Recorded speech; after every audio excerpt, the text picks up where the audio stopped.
thought I would check in with you all and give you a quick update on what's new with us. Trying to remember, last time we talked, I think it was right after the egg retrieval procedure.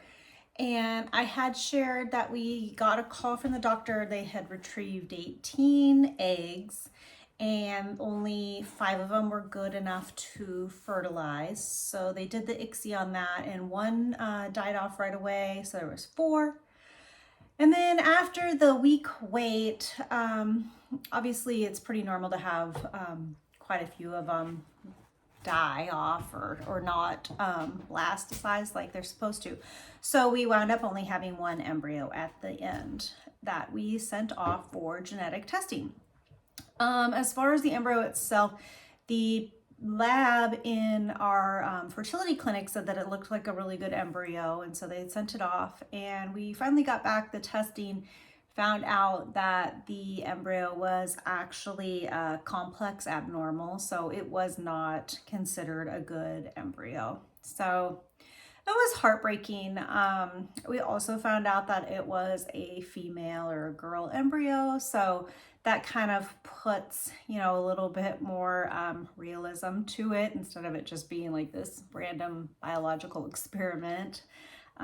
So yeah, it was sad. It definitely bummed me out. It made me feel like, why us? Why can we not have a baby? I know I've waited too long, and I heard it all along that, you need to get going on this. Your eggs are not going to be young forever, but I guess I just didn't think it was going to happen to me. I have a really high AMH count. My health looks great, and so I really thought I was going to beat those odds, and it turns out we didn't. So going forward, just trying to figure out what the next steps are. I think I shared with you my doctor's nurse had said that we can try again, but she kind of expects to get the same results based on my age, and that our best bet would be to do an egg donor, or an embryo donor. So anyway, we've been kind of looking into some different options for that. The clinic that we go to actually does have embryo donors sometimes, so I asked them to put me on a wait list for that. The embryo donor itself, so basically it's already an egg and a sperm from somebody else's DNA that has been fertilized and has been created. This embryo has been created.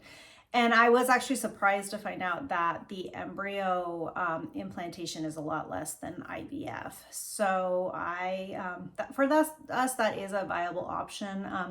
We were also looking into adoption, but the adoption rates that we're finding are just astronomical right now. And there isn't a lot out there, I would say, in the way of adopting a baby. We would even be open to adopting, in another country, but some of the countries themselves have different laws. Like Haiti, you have to be married for 5 years before you're able to adopt. And so they're just, everybody has their own sets of rules and stuff. And we want to, it's not like we want to get around the rules or anything, but it is just really frustrating when, your hearts are open and all you want to do is have a baby and add to your family, and, you're getting it feels like you're getting shut down every corner. I know God is in control, and I know God has a plan. He put it on my heart to have a baby a long time ago. And honestly, that's all I've ever wanted to do, is to grow up and get married and have a family. And so, in the meantime, I've grown a career and became who I am, but it's always been in the back of my mind that I was going to have this family. So we are still working on our family. Going forward, I think we are going to maybe try and do this IVF procedure one more time using my eggs and Tad's sperm, and just see how it goes. I mean, we can somewhat afford, with some juggling, to try this one more time, and then if we have to, maybe do an embryo donation if there is any embryos available. Like I said, right now we're just on a wait list. So she said sometimes the wait list can take months, sometimes it can take a year. it just depends on, they only use the embryos in their fertility clinic. So it just depends on the availability. And I think there was a couple people ahead of us on the list. So in the meantime, yeah, she did say that I could start, and by she, I mean the doctor's nurse. She said I could start in January if I wanted to do the shots and stuff again. I would be taking them actually in December and then doing the egg retrieval in January.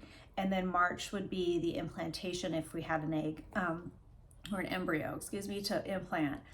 Tad and I have decided to give it a break for a couple months. I have done some research and looked up a few things on how to help improve my egg quality. I realize that a lot of it comes down to age, but I'm going to try everything I can in the meantime to help reduce my stress with yoga, drinking lots of water, vitamins, walking, just eating a really good diet of, leafy greens, less carbs, and more fruits and veggies, basically. And then I am going to stay on top of my CoQ10 and a couple other supplements that I've been reading about. I heard melatonin is really good actually for your egg health. And then I've been working with a friend who's also had me start taking a couple other things, milk thistle, some adrenal support, and then something to help with my ovaries. So I'm really going to give that a go for the next couple months. I didn't want to be doing shots and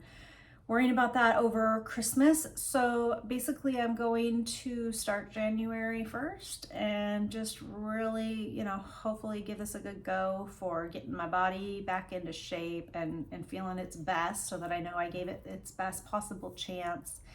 And so for March would be the egg retrieval.